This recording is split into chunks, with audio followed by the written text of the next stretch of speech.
What is up, YouTube? Back with another video. Hope you guys enjoying so far. Today I have a Scar Nuke gameplay for you guys. I just wanted to get this video out here and talk about the current lawsuit going on with Activision slash Blizzard. And kind of just give you guys a little insight as well as my personal opinions on what's going on over there. So hope you guys enjoy, and let's get into this. So I'm reading the document, and it's saying pretty much a 2-year investigation by the state agency found by the company discriminated against, found that the company discriminated against female employees in terms and conditions of employment, including compensation, assignment, promotion, and termination. Company leadership consistently failed to take steps to prevent discrimination, harassment, retaliation, the agency said. So right here, pretty much saying that there's not an equal workspace and it's not fair between the men and the women at the workplace of the company. Now, could I honestly see this happening at Activision? 100%. If you guys remember, some of their commercials and stuff actually had a few females in them, right?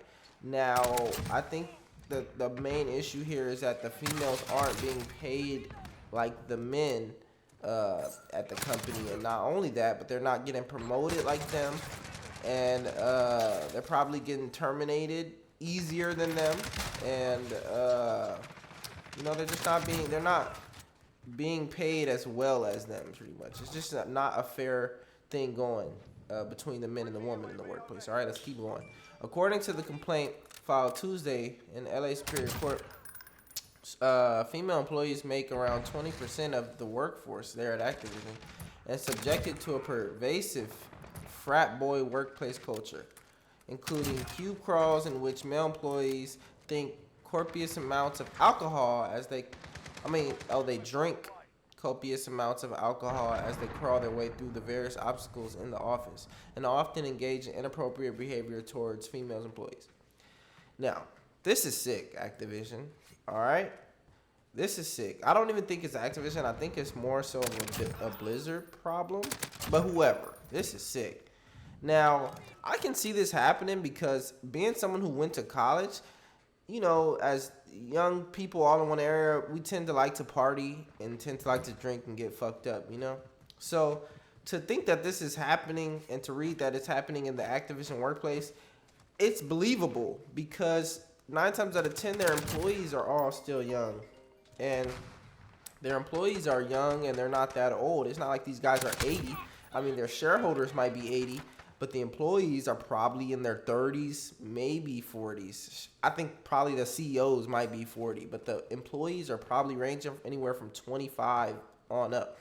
So when you have a bunch of young people in the same area, it just happens. People have parties, people drink. Now, do I think that these guys at Activision were purposely making these guys drink too much? Kinda, sorta. But that's just my personal opinion. It's all, let's give them the benefit of the doubt and assume that none of this is happening at the Amazon workplace. Oh, I'm not even sorry. Let me assume that none of this is happening at the Activision workplace and give them all the benefit of the doubt and say that all these guys who are filing the lawsuits and stuff are just some stinking liars, right? Doesn't even sound right when you say it out loud, but let's just assume that these guys are just generating lies about this company, right? What would one gain from lying about that? Lying that you are making employees drink too much, or lying that you guys are playing inappropriate office games. What would someone gain from lying about that? However, you got the biggest CEO advancement in history probably in the company, Bobby Kotick, getting, I don't even know the number because I don't even want to look this stuff up, but I heard he got a pretty fat bonus this year. And the way Cold War released, I don't think anybody should have got a bonus this year because that game was so dog water, it's not even funny.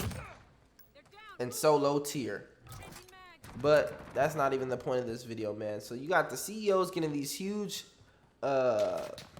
pay advances. That's why your female employees aren't being paid, because you're sitting here lining your CEO's pockets at the expense of the workers. I honestly would go even further and say that none of their employees are compensated anywhere near well enough, and the CEOs are overly compensated for something that the workers are putting together. I understand how companies work, but however, I do think that these companies should have some type of cap on what the CEOs can make, or get some rules for the workers. This reminds me of Amazon, how they're paying their workers like the minimum, like 10, 15 bucks an hour, and they got them packing up trucks to be moved, generating them so much money. I mean, a business is business, I understand that, but still, it's just disgusting, especially that this is a lawsuit against them. Now, I won't say this is true or not, but what I will say is the lawsuit is about frat boy culture in the workplace. And just recently, they even had a leaked conversation and leaked pictures of their so-called Cosby crew there at Activision Blizzard. And after seeing that picture, it just totally made up my mind about this. And that I'm just going to go ahead and have to say that I can definitely see frat boy culture. The picture looks like something a frat would have done. How is it that Bill Cosby is a joke to them? Someone who was under charges for raping sexual underage women and drugging people. Why is that funny to these employees? Is that a joke? Is that funny? Out of all the people getting canceled these days, I'm surprised there hasn't been any cancel culture on Activision. I mean, I've made it in my personal... me personally, I'm not buying another Call of Duty. This is it for me. So the moment I stop playing Modern Warfare, I'm going to go to Cold War. And the moment that dies out, because I've already purchased it, that's it. That's it for me. I will be a Battlefield 2042 player. But after seeing that picture, pretty much just solidified in my mind that there's definitely frat culture in there, because that looks like something a frat would do. But like I said, innocent until proven guilty. So let's just assume everybody's lying on Activision and they're just bullying them, and they just want them to stop making games, because we hate Activision. Not only do we hate the games that they make, but we hate each individual employee there, and we must stop them. Like that just sounds really fake. All right. I think that somebody stepped on the toes of somebody wrong, and now they're facing the consequences, because there's no way that this is all allegations, bro. I'm gonna just let you guys know that there's no way. But innocent until proven guilty. So in the meantime, stop buying DLC, stop buying tracer packs, stop buying bundles, or stop helping them, and let them for once solve their problems without the expense of the customers. I can only imagine the DLC in Modern Warfare 3 Remastered. Just mark my words. Come back to this video in a year and tell me that they didn't add loot boxes to MW3 Remastered. That's all I gotta say, man. If you guys enjoyed the video, please leave a like, comment, and consider subscribing, man. I'm out.